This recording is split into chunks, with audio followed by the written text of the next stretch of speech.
Hello, everyone. Welcome back. It's relentless session after session. Hope you've enjoyed it so far. Our next session is Black Arsenal. As a football fan, I would say you cannot separate race from gender, as we've heard so many of the speakers today talk about. And who knows what kind of World Cup we're going to have this year in America and in Canada and in Mexico. I can only say a little bit about sort of British black players first before I introduce this session. And it goes back to when I was a kid, 10 years old, growing up in an area called Sparkhill of Birmingham. And I went to an odd event. And there were 3 black players there. One by the name of Laurie Cunningham, the other one of Brendan Bastian, and the other one Cyril Regis. And as a 10-year-old, I thought that was the norm. And it was the norm, because throughout the 80s, we saw so many black players across British football. And before I introduce our 2 guests, actually, I just want to sort of say that for young fans of Arsenal, obviously, maybe one of your heroes is Bukayo Saka. And there's a singer by the name called Sarah Brown for a band called Simple Minds. And I met her a few years ago, and she was obsessed with Mahalia Jackson. And she goes, people might not have actually heard of Mahalia Jackson, but let's just remember that before Aretha Franklin, there was Mahalia Jackson. And so when we think about Bukayo Saka, before Bukayo Saka, yes, there was Ian Wright. And before Ian Wright, there was another young chap who probably scored the best goal in Arsenal history in the summer of 1989. And if you don't remember, let's just have a little watch of exactly what happened.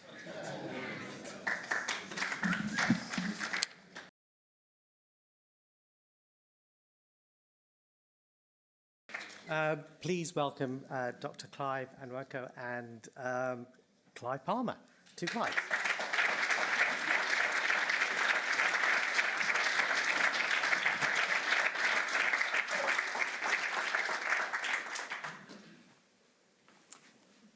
Hi.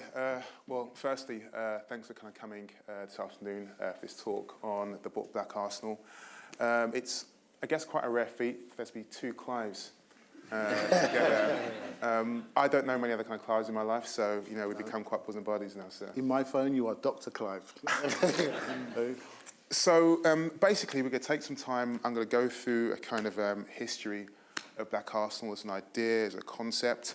Talk about, you know, what's happened since the book got published, and pick out some key themes I think are quite important about where Black Arsenal could go as an experience in relation to the club, but also to the fan base as well. Now, full disclosure, for those who know the kind of story, which I'm sure some of you do, I'm not an Arsenal fan. I'm from North London. However, as an academic, I approach the whole theory from an objective standpoint. However, as someone from North London who had friends who were Arsenal fans, I would go to the games, and the whole, you know, basis of Black Arsenal was thinking about friendship as well as community. So I think I'm also a kind of honorary Arsenal affiliate. But that image there of '89, I think I must have been around 6 or 7. As a Liverpool fan, was pretty horrendous for me. So, some, you know, trauma now coming out, you know, all of a sudden, kind of seeing the image. But yeah, so I want to kind of take us through a kind of illustrative history of what I mean by kind of Black Arsenal. And it really kind of begins, again, with the kind of book. Now, I always try and use the image of the full jacket rather than the actual kind of main cover, which, of course, has Ian Wright from 1993. Reason being is because I think the other image of 1991 is quite important as well, because those 4 black players there, the late Kevin Campbell, Michael Thomas, Rocky Rocastle, the late, of course, and Paul Davis, were of equal importance to the whole idea and history of Black Arsenal. And that can sometimes be lost when we think around, you know, the celebratory vein of the Black Arsenal story. So I think always having, you know, that whole capacious image is quite important for me. And please try and keep in mind this image here, which I'm sure that the hardcore Arsenal fans will recognise very, very quickly. Even you, my friends, actually is on there, you know, illustrated. This, of course, is the mural that kind of is on the kind of side of kind of the stadium by Ruben Dangle, which is in the book as well. And I think it's a great illustration of the natural multicultural, the organic, feel of racial integration and difference that Arsenal have, which I think is unique to Arsenal and can't be replicated, I think, anywhere in the world with any club. And I think that should really be embraced and celebrated. And, I think the idea for me was, can we see and observe this image as being a facsimile or a kind of replication of what we see in the stands, but also what we see on the streets of North London, be it on the Hollow Road or Whitechapel beyond as well. Once those two things are kind of a relationship, that's evidence, I think, of a kind of real, kind of strong club community. Would you agree? I do agree, and I was part of the working group that did all the stadium designs for about a year, so all the different views that we have today. And when people look at this and they say, oh, we want the fans to be involved, and you think, are they just ticking a box, the club, to make sure the fans feel included? Well, they really gave us a blank sheet of paper and said, what do you think we should be on the side of the stadium? And we came up with it over a year, and they put it up there. And this, I remember doing this, they took a picture of us, I just thought took a picture of us, and next minute it's on the side of the stadium. So, I mean, this is really good to know for Arsenal people to know that when they say it, they mean it. And when they do include you, they really do. I think there's something going on with the women's team right now, block by block. And I know people in those working groups, and I think it's fantastic what they're doing. So it's a very genuine thing. So going back to August 2024, it is still a bit blurry for me. Again, as a non-Arsenal fan per se, but someone who is, I guess, intellectually committed. I see what I did there? So I'm going to argue with you now, right? So because every time an Arsenal goal goes in, he messages me. We've got scored, right? So you're slowly coming over. Yeah. So for those who were lucky to kind of be there, so Arsenal kindly hosted the book launch in the Emirates Stadium in August 2024, and it was a wonderful kind of evening. I got to kind of talk about the kind of the book's history, how it was kind of made, the theory itself as well, my own kind of background, and what I was thinking about the next iteration and experience of kind of Black Arsenal. Was attended by the club's kind of players, former players, fans, a great kind of space, and that led to a quite unprecedented cultural sway of attention. I remember being with my goddaughter in Stoke-on-Trent, of all places, and going and buying 10 copies of The Observer that Sunday, which I think had a 4-page spread of a Black Arsenal, and a wonderful illustration here. And for someone who's an academic by career, and who usually writes books that are quite esoteric about obscure theories that are read by 30 people in your field, to see something like this, which could speak to a broader experience, that could speak to people's individual recollections and memory, that was accessible, was completely dumbfounding to me. I couldn't understand or fathom how people across different nations were so moved and enamored by the book. And again, for me, thinking about this idea that I thought about 10, 12 years ago on a piece of paper, that now became Black Arsenal as a kind of experience, it's still very, very humbling for me. It is. I remember when you first called me to say, oh, do you think you want to be involved in writing a chapter for the book? And then I just started talking for 20 minutes straight without breathing and gave my complete experience. I'm not even sure you asked me a question. I just started talking, and next minute you said, how about you write a chapter? And we went from there, didn't we? And Yeah. so we've become close since then, so great stuff. I mean, the whole idea was, I was thinking about myself as, a young person, obviously a black person in Northwest London, which was multicultural, but also heavily densely black as well. And how Arsenal was quite important in my formation, be it in the Pan-African schools or the kind of churches or the school playgrounds or the barbershops, and where it seemed to kind of be black had to be to, at some level, reference Arsenal, be it Ian Wright or Kevin Campbell or something else beyond as well. And that became a quite powerful multicultural tool.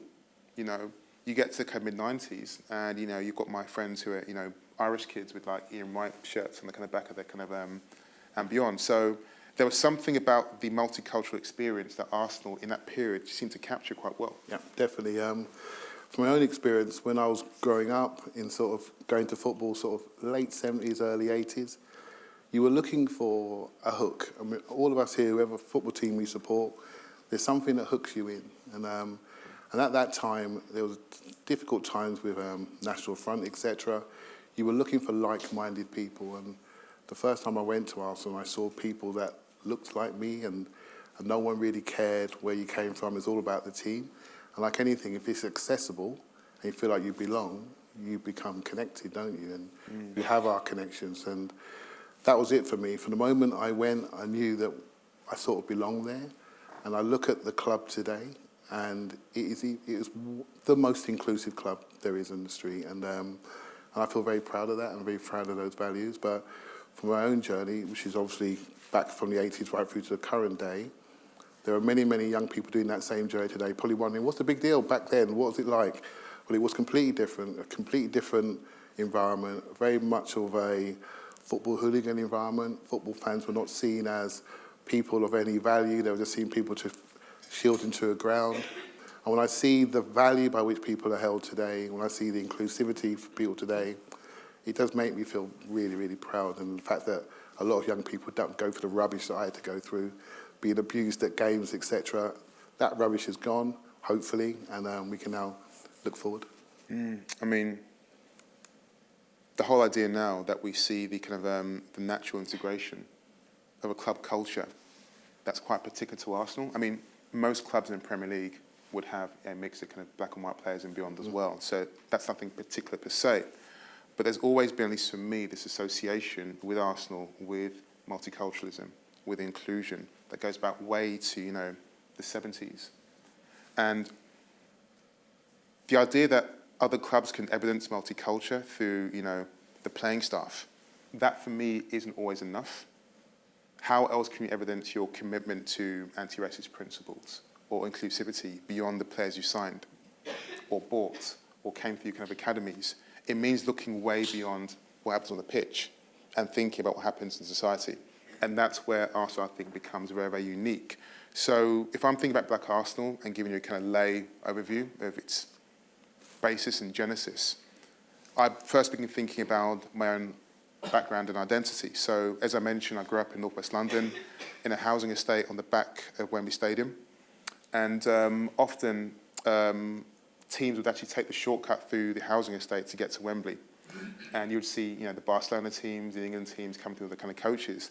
And the same thing happened, you know, on that morning in May 1993 when Arsenal played Sheffield Wednesday. And that became quite important for me as a young black person, because if those who remember, the final occurred, I think, 2 weeks after the killing of Stephen Lawrence in Eltham. And there was a wake amongst the black community in London, yes, but also the multi-racial community in London who were also kind of feeling the kind of pain of that kind of injury, so the kind of the violence.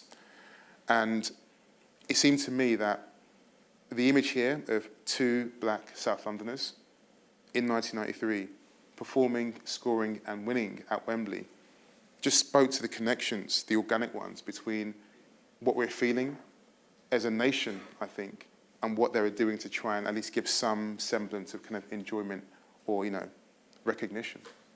Yeah, absolutely. And those times, to be honest, at those times in mid-early 90s, I mean, I was at both those Wembley finals, and obviously Ian scored in the replay, and we won, etc. But at that time, I've gone through the phase of being a young man, working in the city, looking for a connection, looking for an identity, found that identity outside of the city at Arsenal, and then the players were just an extension of that. And so to travel home and away and see people on the pitch that played like you wish you could play was it for me. And I would wake up every Saturday, get in the car and go wherever. And it's quite interesting when you go to places in the country as a young black fan, and you go to, say, somewhere like Norwich, where at that time it was not multicultural, and you get off the train or get out of your car and you've got to get to the stadium, and when you go to the ground, you can hide your scarf and it gets a bit tense, but I always say you can't hide your head, right? So when and it used to be quite hairy, and then so when you see players like this, and these are why they're my absolute heroes, who play with such commitment and play, and to play for you, it felt like, and so you would take that because you knew the journey might be tough, but if we win the game, they play like that. I'm there next week as well. And I think I see a lot of young people today of different races so committed. I've gone past my home and away phase, just home right now. And I see them so committed. And I know they're in their peak commitment years. And they're finding their heroes, whether it be Saka, whether it be Odegaard. And it's bringing the next generation forward. And it fills me with pride, I've got to say. So we have the personal, which is one aspect of the Black Arsenal story, or at least the concept. The other is history and geography. So if we to think about, the most recognisable moment in anti-racist protest in the UK, we think about, Brixton in 81, or Moss Side, or Chapeltown in kind of Leeds, or Tottenham and Broadwater Farm. But there's also an important kind of place for Islington as a borough and a space in that history as well. And that is also an important kind of aspect of the Black Arsenal story, because we were talking earlier on, Arsenal's fan base is exponential. Brooklyn is a kind of big kind of epicenter of kind of Arsenal fans, which looks like Islington in terms of the kind of people wearing the shirts. So Islington expands around the world. So those who don't know, Islington in the 50s and 60s and 70s had a huge, obviously, African Caribbean population, a white working class population, an Irish population as well. And the housing crisis in the early 70s, where in effect, the council, kind of repurposed all those kind of Jordan Squares in North London and made them available on the market to be kind of bought by the wealthy kind of middle class coming from outside London, pushed those working class communities to South Islington, to the housing estates in the Archway and Hoy Road and beyond as well. And that naturally led to racial tensions and, those inequalities being exploited by the National Front. They had the biggest National Front branch outside of London, in Islington. They fought elections, in the Holloway Road and Southampton and beyond, all throughout the kind of 70s. And that led to uprisings by, a multicultural, multiracial population, Islington, fighting the National Front all throughout Islington in the 70s and 80s. Famous kind of battles, across kind of Archway and beyond, and Camden and beyond as well. The first African National Congress office outside of South Africa was in Islington. So there's a big, important kind of anti-racist history that I think was also swelling a fan base that found a sense of connection and safety in a football club and a stadium at the epicenter of the racial battle in Islington. Yeah, that word safety, that's a really important word. I think I've never felt more safe in one place. Even recently, there's been things happening with the far right and different events happening in London. But when you come to Arsenal, none of that can happen around that ground. It just can't happen. And that feeling of safety and belonging is something that we should never take for granted, right? Because things change in life and political climates change. But fortunately at Arsenal, the ecosystem and eco-climate around there is very positive. I'm quite interested actually how that happens because, for someone who's been going to the kind of the games for decades upon decades, is it like a self-policing thing when it gets to the ground or? Well, what decade do you want to go back to, right? So when I used to go, I grew up in Luton, and so to find this place in London was like, oh my gosh, this is great. The fashion, Camden, soul to soul, this is brilliant. This is what I want to be. This is my identity. And most of the people who were prominent, a lot of the fans were black fans, right? So straight away, there's like an unwritten rule that we're all equal, right? Nothing was ever said, and if you went away somewhere, say you go to West Ham and you see another black guy walk towards you, you knew he was Arsenal, you just like nod quietly, and we all knew, and so basically that's just how it happened. And because so many prominent people, and there's so many, there's no discussion about anything else. And it was never something was ever brought up. It was just like, this is who we are. We're Arsenal people, and that's it. We're Arsenal first. And And that's one of the main reasons that I've always been committed, because of that broad church. You know, I think that's that word safety, when you said it, it really triggered that in me again. I mean, I think safety also applies to pioneers, which is the other limb or aspect of Black Arsenal. So we have here the image of Paul Davis. I like to call him Sir Paul Davis, personally. And he's become a great friend to me over the last kind of few years in his involvement in the book, his advocacy for the book as well. And interviewing him for the book was amazing, because there are things in his own autobiography which he kind of touched upon, but he was much more candid with me about his experiences as a young person, a black person from South London, making the journey on the train, on the tube, to Highbury, being stopped by the police alongside that kind of journey as well, being the only kind of black person in a youth team at one stage as well, and then coming through into Arsenal at a stage where there was horrendous racism in the stands. He was in a team that wasn't doing particularly well in the early 80s, if I can say that, and all the pressure being a player who wasn't the quote-unquote atypical fast black winger. He was a creative player who was on the ball, who tried to kind of dictate the game in ways that you would really appreciate now, but maybe at a particular moment in time, he was maybe kind of stereotyped, and maybe not being able to kind of live up to the stereotype maybe led to a much more difficult pathway for him. He had to work harder to maybe become accepted. Would that be fair? That would be fair. I think my football head on now. For those that know me, I talk a lot about football. You have your normally at that time you had your Laurie Cunninghams, people like that, Cyril Regis at that time. When I was growing up, the first person I really recognised was Clyde Best, funny enough. And so, but then you have, that was known for being fast, athletic players. Then you had someone like Paul, who was a brain. He was a very intelligent player. And I think potentially he may have struggled to sort of make sure that his profile of player was recognised. Now we look back and we recognise him a lot, maybe greater than people did at the time. So that brain and intelligence, that ability to dictate a game, there wasn't many black players doing it at that time. We had good fullbacks and good wingers and good centre forwards, very quick, you know, but someone who wasn't quick, just intelligent, I think that may have caused him a struggle at the time, no doubt. And I think it's an amazing story, because he joined the club, I think, in late 70s and remained until, I think, 1995, 1996.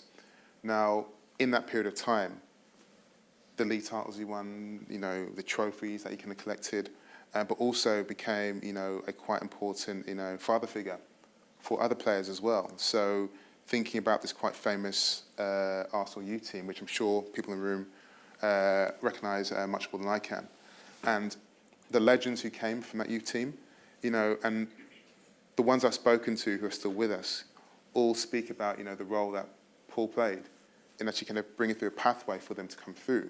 Of course, you know, the late Rocky Rocastle, we call them Pops. Kevin Campbell came later on as well. Gus Caesar, Michael Thomas, all of them, you know, saw recognition in someone who stayed with the club, who endured the racism, the kind of terraces up and down the country, and allow for them to come through in the same way.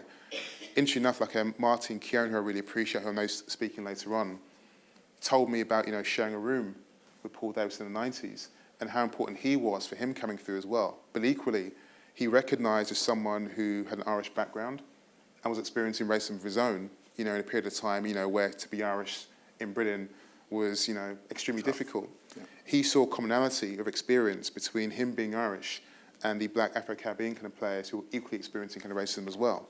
And that's what the kind of natural, organic, multicultural experience does. That's very, very particular, I think, to Arsenal. Fast forward many years later, you were here, weren't you, at this game? At this game, I remember we had, I think it was 9 black players was there played in the game at Leeds away. And again, at the time, not bothered. I would have picked that team, you know, and then you sort of look back and then you see it after a while, you think, well, actually, this is different. This is different. And when I see that picture, obviously I loved it, but I almost feel as though it's a big deal, but I almost don't want it to be a big deal, if that makes sense, Clive. I think it's a big deal then, but actually it shouldn't matter. You know, it shouldn't matter. It's all about your ability, how you carry yourself, how you play, how you represent the club.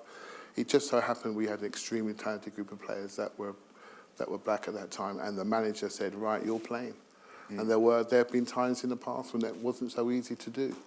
And the fact is, he's been able to do, and it's there. It means something to some people, it means something to me, but I don't expect it to mean something to everybody. And I think it's something that we should look at, be proud of, but also recognise that it's a line in our history, and I hope there's many more lines like it, if you see what I mean. Mm-hmm.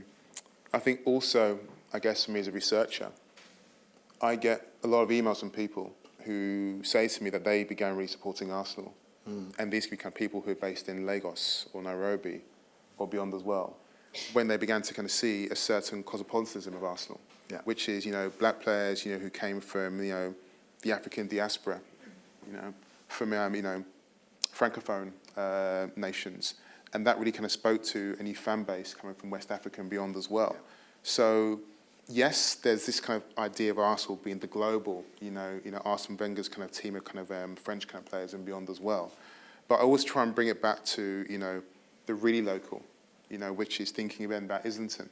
And so the book does mention, local heroes.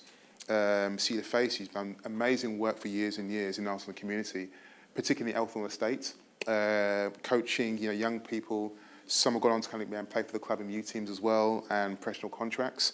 So I think there's always that balance between, the global that we enjoy now, and, hopefully things go well this season, becomes exponential, but also the local, the everyday, the habitual, the diurnal, the experience of the kind of difference that you can see walking through the streets of Islington or Holloway or beyond as well.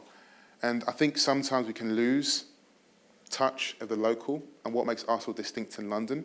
We were saying beforehand that, London's probably the most, populous footballing city in the world in the number of clubs we have. And equally, Arsenal, I would argue, would be the biggest club in London. Now, saying that? You think? I mean, based on what they've won, the fan base, and beyond as well. So I'm making an inference here, but stay with me, come on. Yeah, I'll stay. Now, with that in mind, when things happen with Arsenal, when you win well, when you lose, it becomes news. It becomes a source of debate. It becomes, a culture in itself as well. And I think sometimes in those kind of debates, you sometimes lose what's really important, which is the local. Arsenal, for me, are still the London club. And that's me as someone who doesn't even support Arsenal, but I recognise that. And I think having these narratives that kind of see the face are quite important to kind of bring it back to the local as well. And it leads to, I guess, a provocation, and there'll be some questions afterwards. I want to throw something out to everyone to think about, which is what happens next. So Black Arsenal's done amazing kind of well. It's got amazing, contributions from yourself, other people as well.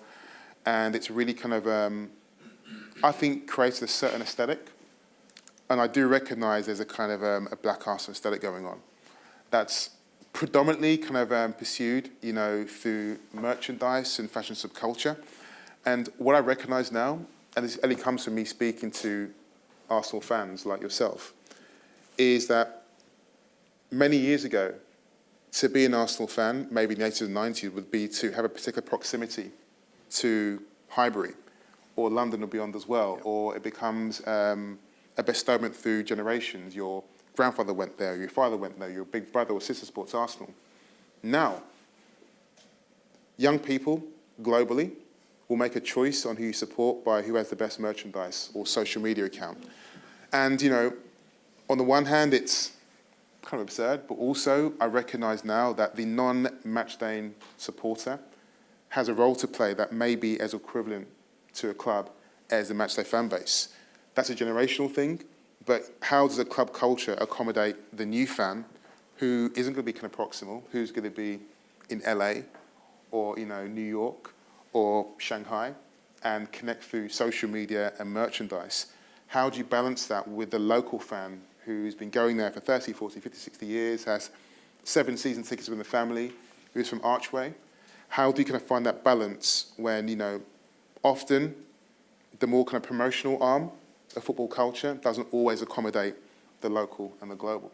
Yeah, so that is a really good point. I think when Arsene Wenger came in, I think he kicked off the globalisation of Arsenal. He made us very much more of a global club rather than local.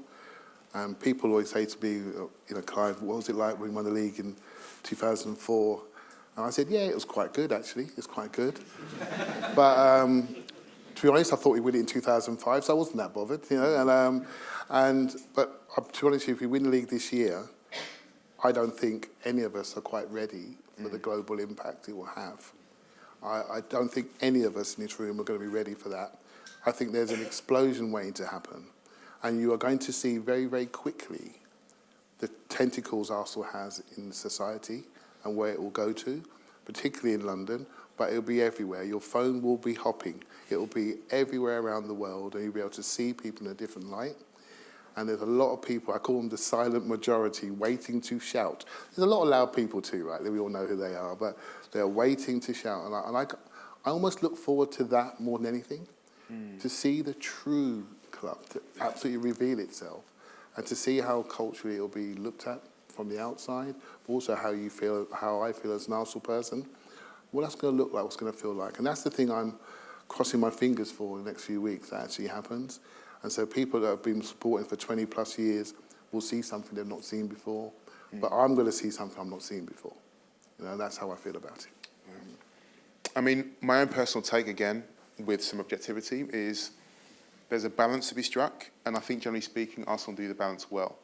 So, yes, there is kind of branding and merchandising and commerce and kind of consumption, and that's a more, I think, global football culture than particular one to Arsenal. I think equally, again, thinking about the local, so I got to work with the club, the kind of Black History Month kind of content, as you call it. And I think that, again, brings us back to more kind of serious questions about history and kind of race and racial difference and kind of struggle and beyond as well. So I think finding the balance is important. And again, generally speaking, I think Arsenal can do the balance pretty well. I've been thinking more recently about the work they did at the community level with the No More Red campaign, which I think is fantastic. That's, quite particular to London as well. That is evidence of things that Arsenal can do that maybe other clubs aren't able to do, maybe because of location or kind of interest or beyond as well.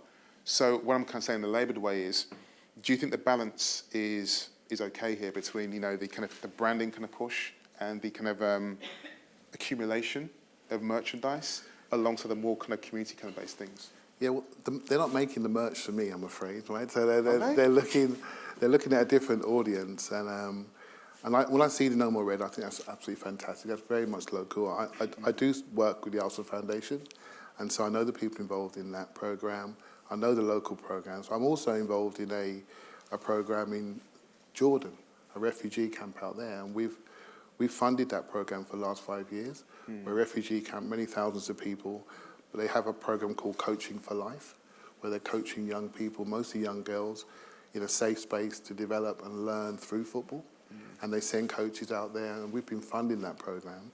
And so when I think about a green space in Jordan, the Tari refugee camp, you think about what they're doing in North London, and you think about the global impact of what different things are happening, people can see that from afar. I think they don't have to do that. They don't have to do that.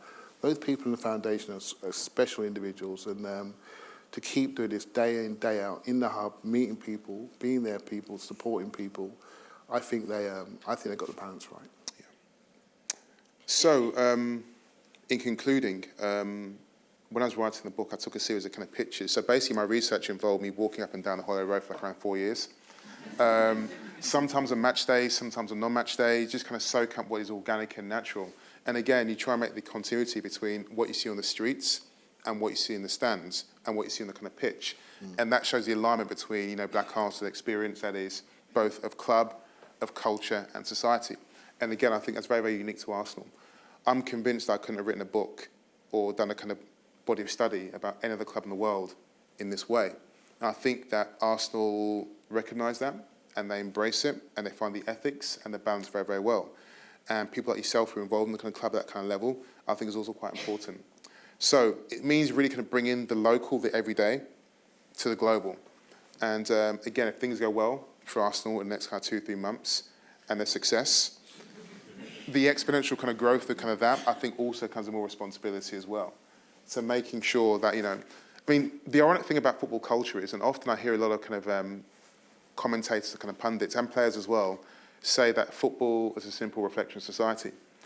And like, it is, but also it isn't as well. Because, football is the one kind of sphere where you can love Ian Wright and love Arsenal merchandise and still hate black people outside. Yeah. It actually encourages that as well. So it's a different kind of sphere, football culture, to our society we live in. And therefore, it means that when there's an opportunity to explore both limbs, it's done the right way with a certain kind of care and ethics. And so when I say here, and this is a kind of part of a mural that was created for the launch of the book by Arsenal in 2024. It's a quote that I kind of gave them that I think is from the book, but just more kind of broadly as well. And I say here, in the idea of Black Arsenal, we find that Arsenal's been central to the development of not just Black Britain or even multicultural London, but to the contemporary British society. And that means we've got to rethink much more about what happens in football culture as being related to what happens outside as well. The experience of me being a black person should be the same experience I have within the Emirates, within the kind of stands, as walking the streets of Islington as well. And that really kind of then connects, the idea of kind of Arsenal to the everyday multicultural indifference we see here. And those are kind of Hawkeyes. You can spot Clive somewhere there as well. My big head on there somewhere. I mean, again, you being recognised on this mural. I mean, what was it like for you even seeing it for the first time? To be honest, people sent it to me before I saw it. I didn't think they'd even spot me, but yeah, it just goes to the point that you can say it, but do you do it? Do you really care? To be honest, Clive, you said the word responsible a little while ago, and I'm thinking, actually, if we win the league, I'm going to not be responsible. I just know already, but there is going to be a level of responsibility. But yeah, this is you can say it, but can you do it? Do you live it? And I am sort of connected to people in the club now, and we speak regularly on different topics, and I know you are as well, Clive. And as you get to know people, you can see how authentic they actually are, and you can spot it. And if I didn't feel that they were as authentic as I wanted them to be, then it would be a different discussion, right? And so I know they really live this. They live this, and they really do believe in it. Amazing. So that is Black Arsenal. We have some time for questions as well. Now, before we do so, there are some random remarks, so please wait until the mic comes to you so we can capture it audibly as well. Let's begin with you here, please. The mic will come down to you. It'll come down to you in a moment.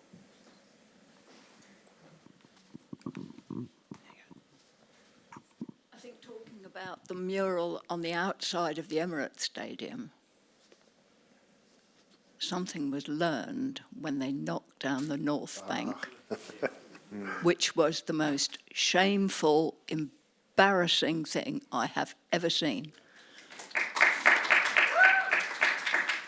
That first mural, we were stood in the junior gunners, and my daughter, who must have been, 11, 10, after about 20 minutes, she said to me, and we were stood there, a long time, because everyone used to stand there a long time before the match.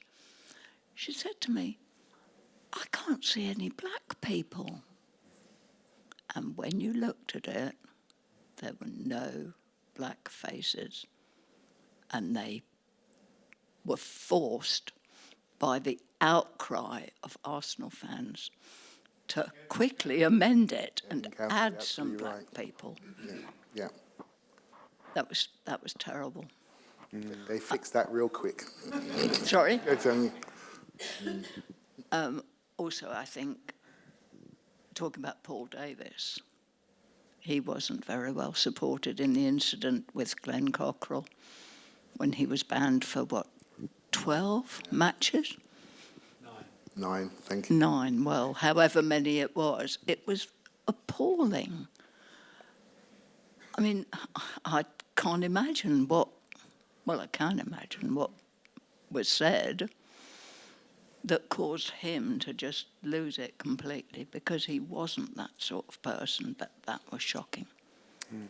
And there is still an element of racism amongst the management. I don't see any black coaches. That's a really poignant point. Thank you.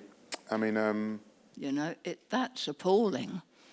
I don't think there's ever been a black member of the coaching staff.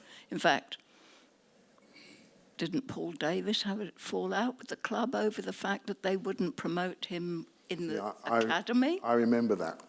And that was the only time my faith was shaken. I can remember it. I thought he should have got promoted. I wasn't informed. I didn't know. But I felt he should have got promoted. And so he's one of my favourite players. But I got over it. One of my favourite players. But yeah. Patrick Vieira, who was like Paul Davis. Yeah, exactly. thank you. For those who haven't read the book just yet, the Black Arsenal book, which you actually can buy from outside, Amy Lawrence does a wonderful kind of chapter talking about Kevin Campbell's role in making sure that the mural actually was kind of reimagined for the next game against Sheffield Wednesday, I think it was, in 1993. So there's a nice kind of history there. So the gentleman just there, with your hand up in the grey, sorry, the brown, yeah, you. Yeah. In the brown jacket, thank you. Thank you very much. I've already asked the question, so I feel quite privileged. I'm a barrister. I've just done a case involving racism in football. And one of the things that struck me is the visibility and the diversity of clubs like, let's say, QPR, and their promotion of diversity in football, and the relationship that has with the academies and how they loan players out to other clubs in the leagues. And sometimes those clubs who are taking people from the academy aren't as diverse as, let's say, QPR or the Arsenal. And there is a tension, I know that, between the clubs who are trying to find places for their academy players. They've got these fantastic academies now due to the reforms that have been made. And the clubs that have got no money, but they've come from a town or whatever, and there is, let's face it, a lot of racism in football at the moment. And, you know, Les Ferdinand said that, Anton, his cousin, has said that. So I'm not saying anything new. But I'm just wondering, you said, where next? Isn't it the responsibility of the league and also the clubs that have got visibility of diversity to make sure that is enforced right the way down to league clubs and then lower down than that, so that we now have a much more diversified football community, not just at certain clubs. Do you follow? And I suppose I should be asking a question. Is any attempt being made to do that at the moment? Because I haven't seen it. I mean, I can't answer the kind of question forensically with other clubs. Another kind of point you're making. In my experience with kind of Arsenal, I spent a lot of kind of time in Hale End with the academy, and they do amazing work. They're in a part of London, Walthamstow, which becomes a catchment area quite organically for the best youth players in Hertfordshire or Kent or inner London as well. And from what I understand, they actually moved there purposely to kind of bring in that kind of difference. Now, the whole football ecosystem, as you kind of both mentioned, is still inherently racist. And again, the point I'm making, that I think Clive agrees is, we can't rely upon what we see on the pitch or the stands as kind of evidence of progression. There's also the kind of more kind of serious kind of spaces in the kind of boardroom or coaching and beyond as well. So how that is kind of addressed, I think, is more kind of bigger question that we probably can't answer here. But I do recognise, you know, the discontinuity between what we kind of see on the kind of pitch and the kind of infrastructural kind of questions as well. Yeah, I think just to add on to that, I think, look, I'm an Arsenal man. I love what we're trying to do. I love what we're trying to be. It doesn't mean that we can't be better.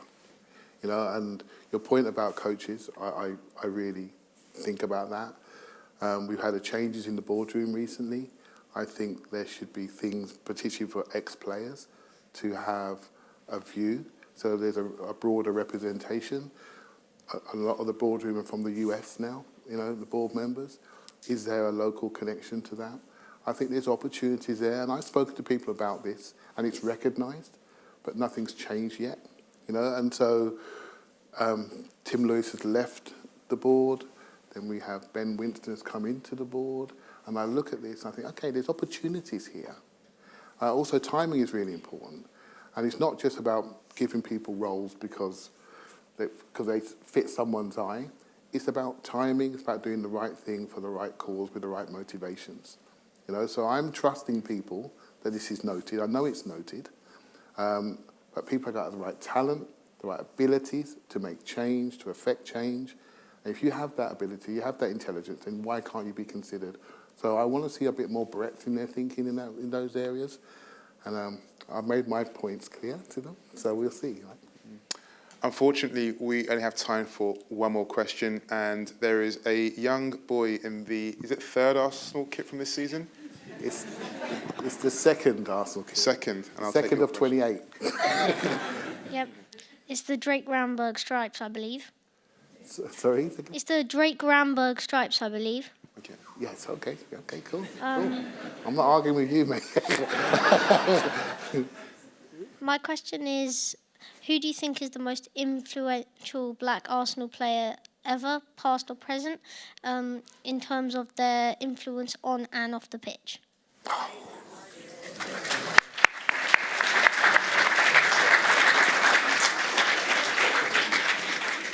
That's an amazing question to end with. So I'll take, chair's privilege, and I'll let you, as the Arsenal man, finish with yours. I'm going to say